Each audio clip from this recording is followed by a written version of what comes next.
What's up, coaches? Welcome to the United Basketball Plus Coaching and Leadership Podcast. My name is Jacob Durden, and I'm joined here with my guest today, former teammate and current track coach, Stone Darrow. Stone, good to have you here. How's it going, man? It's a pleasure to be on. So, not a basketball focused coach, more or less a track focused coach. And as we've talked over the last 4 or 5 years, and really in recent months, talked about how track and field can really enhance an athlete. As a coach, I'm all about multi-sport athletes and how different sports channel different motor functions and hand-eye coordination and all of that, and really make you a better athlete. So to get us started tonight, go into your background as a former college star track athlete and now sharing that knowledge as a track coach. I want to start off by saying I wouldn't necessarily call myself a star track athlete, maybe, track athlete in college. But I ran high school at a small town, rinky-dink town in Illinois, was a state qualifier just in the 4x1, 4x2 for 2 years, medalist 3 times in those, and open individual 100-meter qualifier.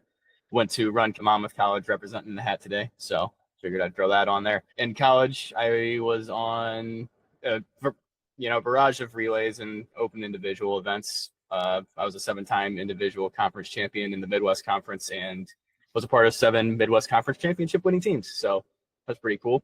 It's a national qualifier in the 60-meter dash, Division III, not Division I. Those dudes are on another level. But yeah, those are some of the accolades that, I've kind of went through as an athlete. I'm currently coaching now back at the old rinky-dink town that I was from originally when I was running in high school. So I've been there for 4 years at the junior high level. My 4th year, we were the Class 1A state runner-ups, and this year moved on to the high school level. You keep saying rinky-dink, but, you were stacking up, state awards at the junior high and high school level. So, you're doing something right. Touch on, you're saying rinky-dink, but it's a small town, a small community. That's what I mean, yeah. Yeah, and so, your athletes are playing multiple sports, but to turn out state qualifying athletes from such a small pool of kids, would you attribute that to the coach that you had in college? Yes, 100%, because I feel like any sort of knowledge that I have comes directly from Roger Haynes of Monmouth College. There's absolutely no question about that.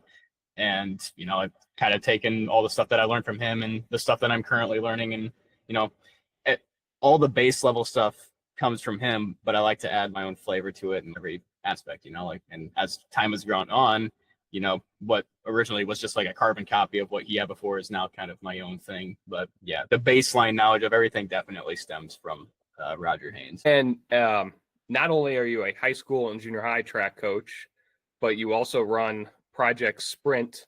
Talk a little bit about that and maybe the endorsements that you have as a track coach. Yeah, I started a club track team that runs under USA Track and Field last summer. And, last year we had about 20 kids. This year we're at about 25. The facilities that we work with down in these small town areas, not the greatest in the world. We're working on possibly getting moved to an actual track next year. Like we practice on a cinder track right now, one of the days, and the other days it's like a field event, only kind of area. We're hoping to maybe get an actual facility to train in next year. So it's been fun doing that. But we, in our conception year last year, we had one person qualify as an All-American in the 13-14 girls high jump. And then on top of that, we had 3 other qualifiers that were, 2 of them were present. One of them couldn't make the travel. But, 4 out of 20, that's a decent percentage for sending kids to nationals. And now this year, we're going into the Region 7 meet. I believe last year we had 9 or 10 kids qualify for it, and this year we're bringing 17. So looking forward to it, and I think we're going to have more national qualifiers this year. Yeah, I've been following for the last couple of years what you've been doing, and I think that what you're doing is exceptional considering the pool of kids that you're pulling from is a lot smaller. 1A, 2A schools, maybe you're pushing 3A, 4A with a couple of kids, but to send those kids to a national meet is just fantastic. And the growth. You've been coaching now 3 or 4 years. This is my 5th year, going into my 6th, actually. And I've seen the progression. You've been working with some of those kids now for 4 or 5, 6 years. Yep. And from where they started to where they are now, there's been massive growth. And the best feeling in the world is, I mean, just having a practice today, like it's one of those people that I've had for 5 to 6 years now, and just working on some maybe acceleration block start stuff, like seeing a small improvement in something that we've been working on for 6 years and just making me the happiest person alive. It's like, even over at time with these kids doing it for 6 years with me, you're still getting these tiny improvements, and it's fun to be a part of. So in today's world where everybody wants instantaneous glory and results, you've been working with some of the kids for 3, 4, 5, 6 years. How have you gotten them to trust the process, trust the method behind your madness and getting to where they're at? I think it stems all from the first 2 years that I started coaching. My first year I kind of came in as this like nervous wreck. I originally thought I was going to be the assistant coach. I ended up being the head coach for the junior high. And, I had nerves because I didn't think I was like suited to lead a team. I thought it was going to be too difficult, and I didn't know how to like corral and get people to respect me. So the first year I did it, it was really just based on, I was fresh out of college and I was able to run workouts with the kids, and I was able to smoke them in races. as easy as that, and like you figure out who your head honchos are in the school. Like, my first time coaching, I don't know the 8th graders yet. You figure out which one is like the top dog, right? And you kind of go and compete against him at practice on purpose and beat him, so that way he develops that level of respect for you, and then everybody else kind of follows suit. So it took me a few weeks to really get the hang of that, but that was how I kind of got them originally. And then because I got them, all the kids that were there kind of followed suit. And it's just over the years, as the time has gone, they've trusted me more. And now I'm to the point where I'm coaching these kids, and I feel like they all will trust me with my input no matter like what I do. Almost like you said, I was working with some of these kids for 4 or 5, 3 years because, I was at junior high. Now I'm at the high school level at the same place. So I have had these kids forever. And I think that made the transition from junior high to high school a little bit easier, right? Like already knowing these kids. So the high school level, definitely a little bit easier for me. But I guess the main way I got the respect behind them was just showing them that I had it at first. Because nowadays I don't even run. Like, I don't do any of that stuff anymore. I just sit back and I watch them and I see like what they're doing right and wrong. And I mean, if they'll be running like a 200-meter workout, like something that's going to be hurting them really bad, and like they'll come off their second rep and they'll just walk up to me and ask if their form looked good while they were running it, and I'm glad they're doing that. But when I ran in college, and I don't know if you ran the 200 workouts with me. I don't. Maybe you did. I can't remember 100%. I did run the 200 workouts. Never with your group though. I had the slower group. You know how painful they are. Yeah. So for a kid to like be asking about their form when they're like in pain running these reps, I feel like that's a testament to like where I am with them trusting me and telling them like what they're doing right and wrong. For sure. So like I said earlier, you have a lot of athletes who have multiple sport backgrounds. In your opinion, who should participate in track and field? Everyone. That'll forever be my answer. Every single athlete from every single sport to do track and field, because I mean, selfishly, I like having more people on my team, but I think track and field is like the absolute best. If they're getting the correct training, they have to get the correct training. If they're not getting the correct training, then it might not be the best option. But if the track coach understands like, hey, I have this basketball kid and basketball is the love of their life, and they're just doing track because they need to stay in shape, I'm not just going to do it to keep them in shape. I'm actually going to do it to train their speed, their their ability to run faster, like stuff like that. I'm going to get them in better shape for basketball, the thing they actually care about. And I mean, in doing that, it's going to make them better at track too, because I mean, all the tangibles of creating a fast athlete is going to make them faster in basketball and track. It's pretty straightforward, right? So I do genuinely believe every single sport benefits from doing track and field. It's very similar to swimming. Swimming's another one that I think is just one of the most beneficial sports that any sort of athlete can do. I agree. I coach basketball, but I would say anybody and everybody should participate in track and field, and really try to hone in on those specific drills that make you faster, more explosive. I think a big one when we were at Monmouth, there were probably a half a dozen football players who were on the track team, and I definitely could see that as a help, for offensive, defensive linemen, wide receivers exploding out of their stance, both out of the blocks and on the football field. Yeah, I remember I think my senior year, if I remember correctly, it was indoor season. So it would have been 2020 when like we didn't have an outdoor season because of COVID cutting everything off. But I think there was a football player. His name was Henderson.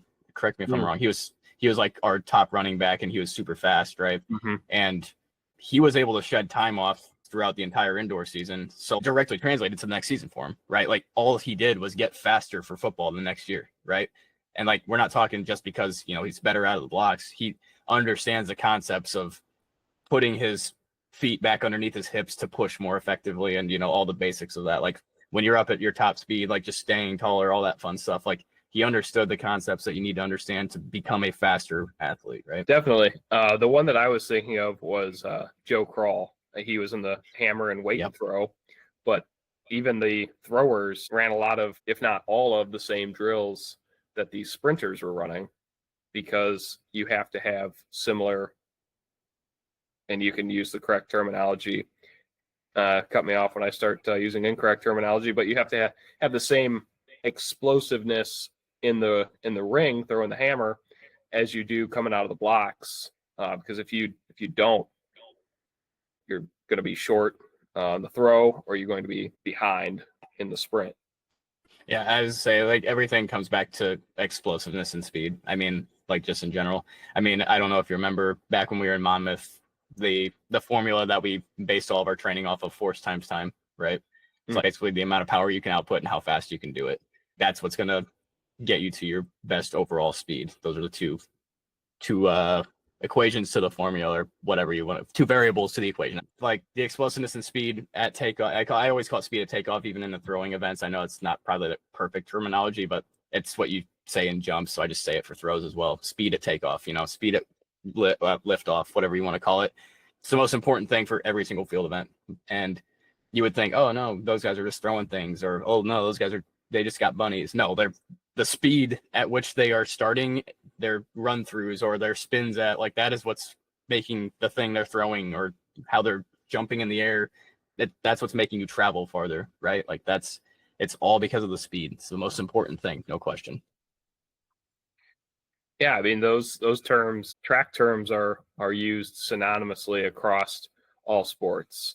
A lot of basketball coaches who preach transition say, hey, once we collect that defensive rebound, get out of the blocks and sprint to the corners, sprint to the to the post, and really race down that court. Or a offensive line coach might say, hey, get out of the blocks, explode out of those blocks. They're not physically in the blocks, but they're in a stance, firing off. Yeah. I trained a kid who was playing defensive end at a school in our area one summer, and I figured out what position he said he was playing end. He's going to go to college and play end, I believe. And he wanted to work on, his starts and stuff. And I was like, well, why would I train this kid to do a 3-point stance? Or like, we did do 2-point stance stuff because that's important. I think you can edge rush in a 2-point stance, right? Mm-hmm.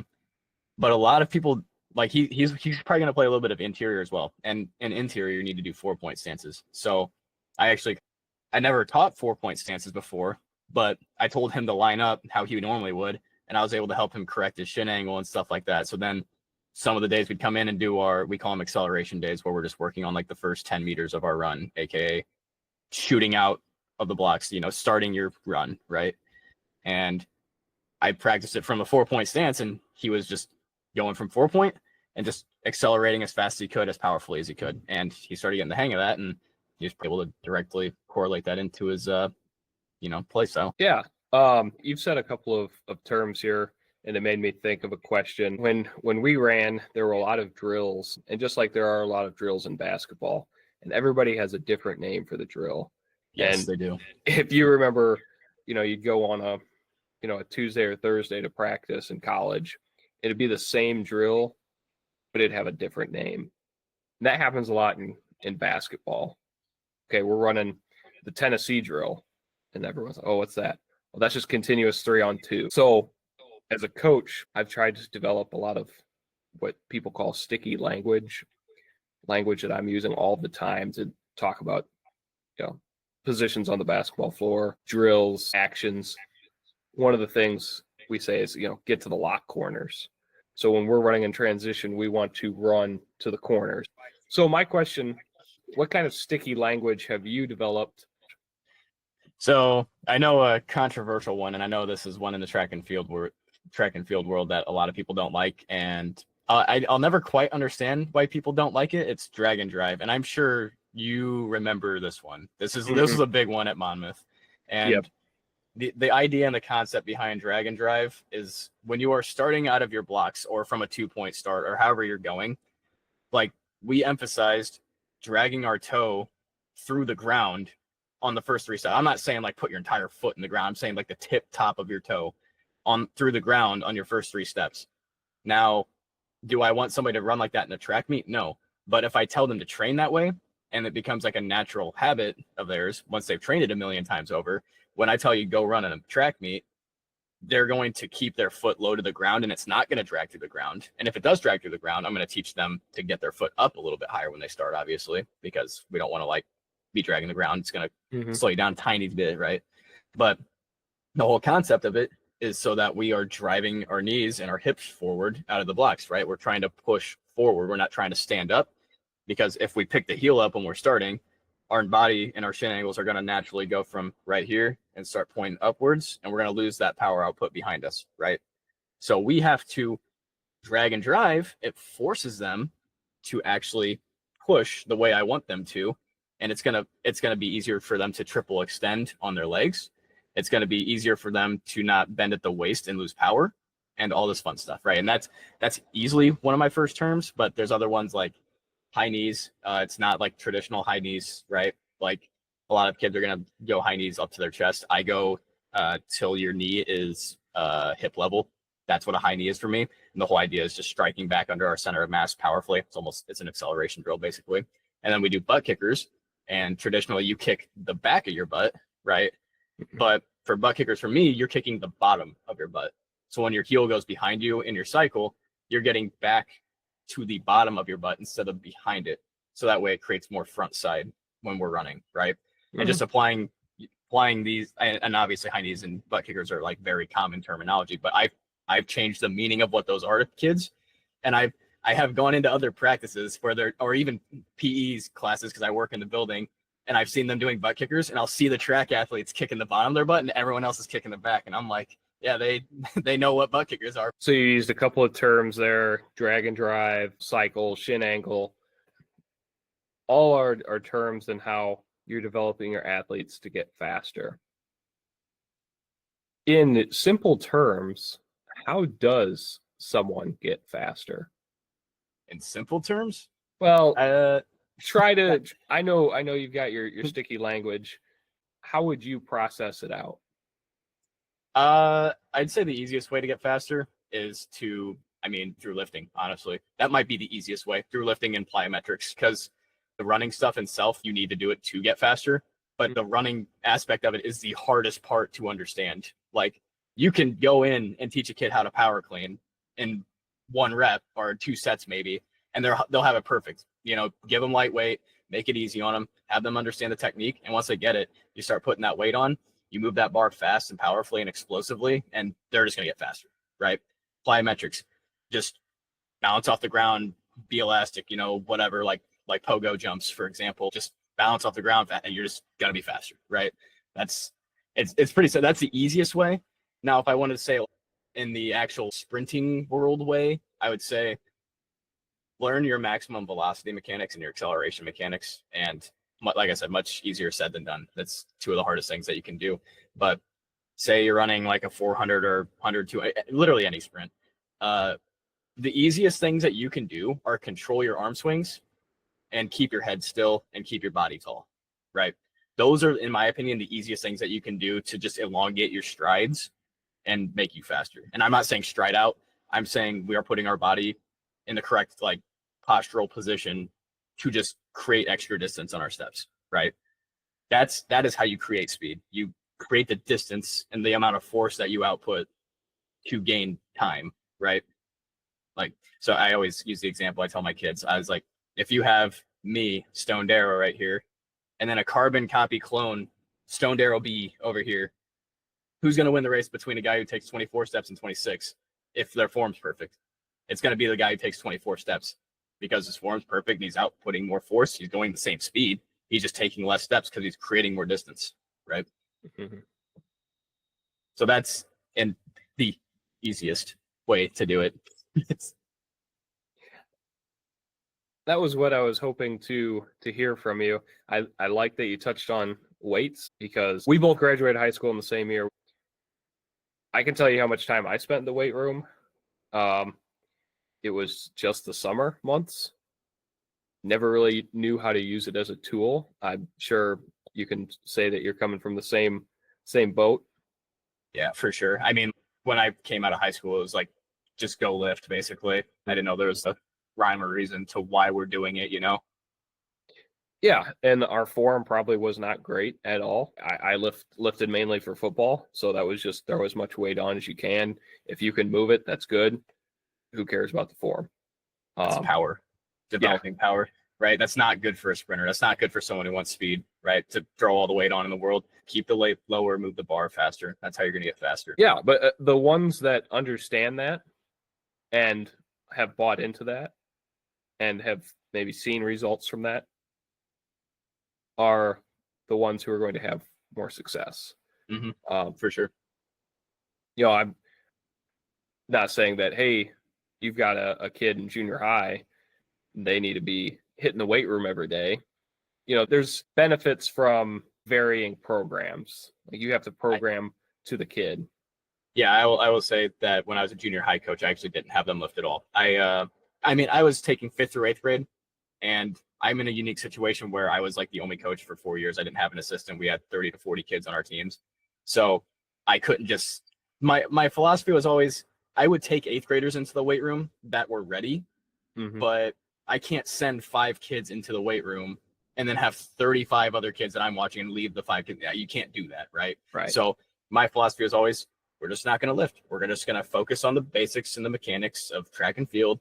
We're going to hone down on form at a young age and just get them the basic concepts. And as they funnel into freshman year, then they start getting into the lifting programs. And we have like a beginner lifting program that's like the easier stuff to kind of get the hang of. And then I have my guys that have been there for like those seniors, incoming seniors that I've had in Project Sprint stuff for 2 years now. And they're going to be doing advanced lifting stuff that's really going to be more difficult and be better for them, honestly. So. But there's, I mean, you could have your junior high kids doing plyometrics. Oh yeah, for sure. Yeah, and we did do that. We would end practices. We'd always do general strength and plyometrics at the end of our practices, like no matter what, basically. So the next question: you're training to be track athlete, training to be fast on the track, in the ring, in that realm, in that sport. A track is more or less 100 meters or roughly 300 feet long.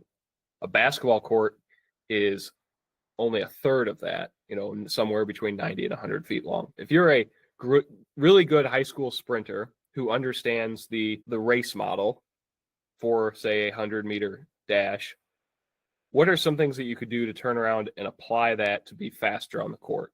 You have to become faster in a third of the distance. So this is actually something that I went over with that football kid that I was coaching that I was talking about earlier. He was training to have a better 40-yard dash time, right? And now in track and field, your concept is you want to push as far as you can in an acceleration phase, so that way you die off less at the end of your 100, right? Like that's the whole idea of your acceleration phase. When it comes to basketball, you don't have that room to do that, right? You have to get the speed immediately. So it's kind of tough because you don't really train it for the basketball court. If they understand the concept of how to push, they're going to know how to naturally transition into a faster speed in a shorter amount of time, right? So basically, you would have to teach the kid to understand how long they need to accelerate for, right? If the goal is to accelerate 60 meters, we got to accelerate 60 meters. If the goal is to accelerate 10 meters, we got to accelerate 10 meters to our top speed, right? That's what you do with hurdlers, right? You're not teaching them to be full speed on the first hurdle, but you're teaching them to be stood up entirely by the first hurdle, so that way they can go over it the correct way, right? Whereas for a sprinter, you're like, hey, if we can stay a little bit lower, maybe like through 15, 20 meters before we're stood all the way up, that's what we want, right? So it's really just, if I was going to teach a basketball kid to accelerate down a basketball court, I would teach them to transition and get tall after 2 or 3 steps, right? Because you want to be low 1, 2, and 3, maybe even not even 3 on a basketball court. 1 and 2, you got to be a little bit lower, right? You got to load the front leg and you just got to push off it and just explode forward, right? That's how you're going to be faster. And then after that, you kind of stand that body up and you kind of open up, like we were talking earlier with the arms and everything. And I think you see that a lot in the college level, regardless of division. You know, your really good teams, you see those kids when they get a defensive rebound, they know they're going to run in transition. They're low to explode through that. And then they're stood up, like you said, within the first 2 to 3 steps, sprinting down to that corner, or if they're rim running. Which leads into my next question about explosiveness on the basketball floor. Over the last 2 to 3 years, we've seen a lot of players go down with Achilles injuries.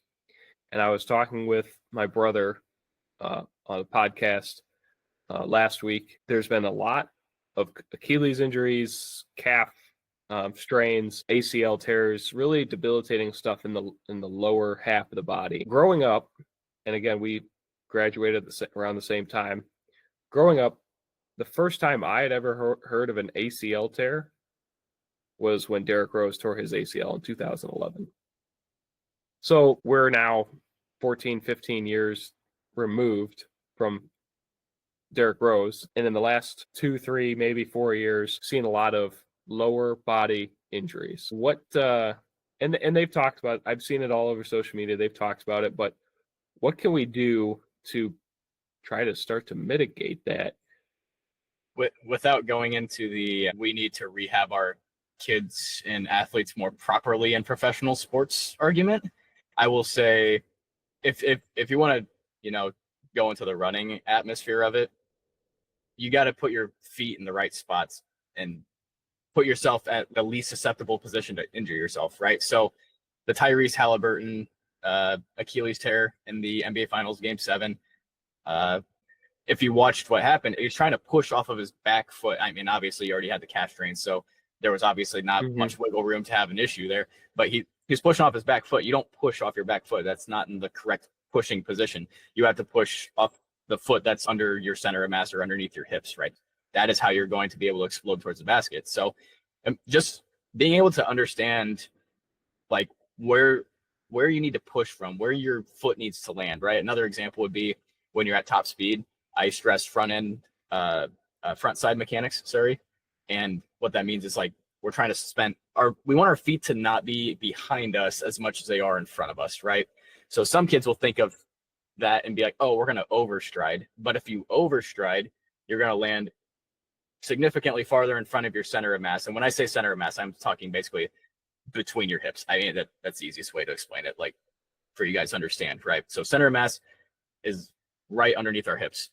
If they're landing significantly and far in front of that, that's where you get your hamstring tear. That's where you get your hamstring pulls, because you're landing in front of you and you're pulling your entire body towards that foot instead of pushing, right? Pushing is a safe thing to do. Pulling a muscle is not a safe thing to do, right?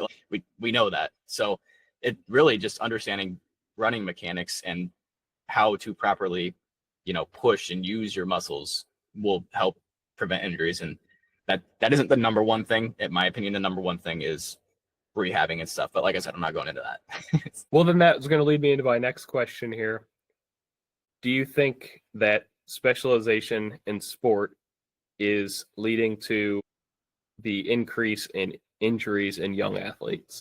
That's a tough question, because, like, as a track guy, if you specialize in track and field, you're not typically going to see these crazy injuries, because most of your elite level athletes understand how to take care of their bodies properly. I mean, you're going to get strains. It's just, it happened to me. But the thing with track is you have to rehab your body to get back to 100%. We're not taking the easy way out, right? When it comes to like basketball and stuff like that, say for example, you're doing full-time AAU, full-time basketball. Yeah, you're going to become a heck of a basketball player, but that if you don't understand the running mechanics, yeah, maybe you're going to be more susceptible to getting hurt, right? But also at the same time, I think it really does come down to how teams handle injuries and like how they go about, like, because we have a lot of old school coaches out there that are like, oh, you got shin splints, like you can run through it, like no, like you should give them a little bit of rest, like you should take it easy on them, you shouldn't push them through it. It's not a toughness thing. I can make my kids be tough by making them run through my hamstring and hip soreness, but what am I doing at the end of the day? All I'm doing is putting them through more pain and making them lesser of an athlete. So it really does come down just to the rehabbing and how the programs run. I think there are full-time basketball athletes that'll never get hurt in their entire lives if they're in the right program, right? Mm-hmm. I think there's some basketball players that are going to get hurt all the time because they're in the mindset of, oh, I got Tyrese Halliburton's a perfect example. You got the calf strain. Calves are not something to mess with. Like, I've had calf strains before. You know what I did when I had a calf strain when I was in college? I was out 3-4 weeks or whatever it was. I did not run for 3-4 weeks. But I understand the NBA Finals, a little bit different, right? Obviously, he's going to want to play. But you got to have people in that medical room that are like, if you do this, dude, you could ruin your career. And he tore his Achilles, and his career might be ruined. That is probably the worst injury you can have as an athlete, is destroying your Achilles in any sort. So I don't necessarily think that doing one sport is leading to this. I think it's just how injuries are handled in general. And I mean, football is another really good example of this. You know, you have to be tough and play through injuries, right? Like, injury going to happen in football. That's the most obvious thing in the world, right? Can you prevent them a little bit easier? Yeah, you could take it easy on them at practice. like, yeah, they're hurt and banged up. So why are we making them go tackle each other and kill each other in practice? Like, maybe, take it easy for 2-3 days, get their buddies back under them, right? That's how you're going to have the best version of your team. So it really is dependent on the sport and how teams handle it, right? I agree with that. And I like what you said. It's dependent on the team and the program and the atmosphere around the program. And I'm in the camp of sport specialization is leading to more injuries, burnout, in this mindset of, hey, we're going to go, just go, practice, sport specific trainer, practice, games on the weekend where you're playing just in a boatload of games. And I like how you differentiated that, maybe an athlete who specifies in track doesn't necessarily they're going to deal with injuries, but maybe not at the level that another athlete who specializes in another sport does, because, and I'm using some intuition to where you might be coming from with this, that whole race model that we talked about earlier, where, say, in college, the whole week, meets were on Saturday. So the whole week leading up to that Saturday, you were training for those events. So there was time built in, basically, to rehab that body. And I think Coach Haynes's one rule was you're either here at practice or you're in the training room rehabbing. So if, again, program specific, not everybody, even in the track realm, is on that same page, but you are following that model, training specifically multiple days of practice for the main event, that one meet, and then you go and you improve from there. Whereas basketball, I mean, we could have upwards of 3-4 games in a week. Where's the time for the R&R? I completely agree with that too. It is dependent on the sport. I mean, basketball, you have 4 games a week, and football, you might only have 1 game a week, but you're going to be constantly getting hit the entire time. So I mean, there's obviously just significant risk of injury there. I mean, there's plenty of sports, and baseball is another good example. I mean, you might have like 6 games in a week, right? Like it's just the number of games is going to just lead to injury if people are not managed correctly. I mean, it's funny because it feels like baseball is one of the only sports that understands this, but like, pitchers have a pitch count, right? They can't pitch more than 100 pitches in a game. They stop around there, and then they don't pitch for a week or 2 weeks or whatever. I don't watch much baseball, so I'm sorry if I'm wrong on that, but they won't pitch for a little bit, and it's because you have to save the arm. They understand you can't pitch every single day or that guy's arm's going to fall off, right? It's the same thing with any other sport. If you're running 4 track meets a week, I hate it. I hate doing it because I'm going to run the wheels off these kids, right? We should be doing 2-3 speed days maximum a week. But if you have 4 track meets, they're doing 4 speed days. Mm-hmm. And my practices are just recovery. That's all they are. So it really is just dependent on meet schedules and how their kids are managed at meets for track and then other sports in general, right? It's really dependent on the sport. I think above all, though, and it's why I brought you on tonight to talk about it, multi-sport athletes are better athletes. I agree. Kids who do track will see loads of return in whatever other sports that they do. Yeah, because they're just faster. And that's if the coach knows what they're doing, right? If they understand how to make someone faster. But if a coach knows how to make someone faster, that's the key component to going pro in pretty much every single major sport. Mm-hmm. You have a checkbox list, right? And it's, is he fast? Yep. Okay, he can. That's just how it works. Athleticism is one of the most important things, and track is going to get the best athlete out of an athlete. For sure. For sure. Stone, with that, do you have any final thoughts from tonight's conversation? I think we nailed everything pretty well. I appreciate you having me on. It was a good talk. I enjoyed every bit of it. Well, I really appreciate your time tonight. I'm glad that you were able to have this conversation. Wait, before we go, can I say something real fast? Go ahead. There's going to be a deep dive on the website with me on it. So you better subscribe and listen to that bad boy. Stone, always a pleasure. Thank you. Yes, sir.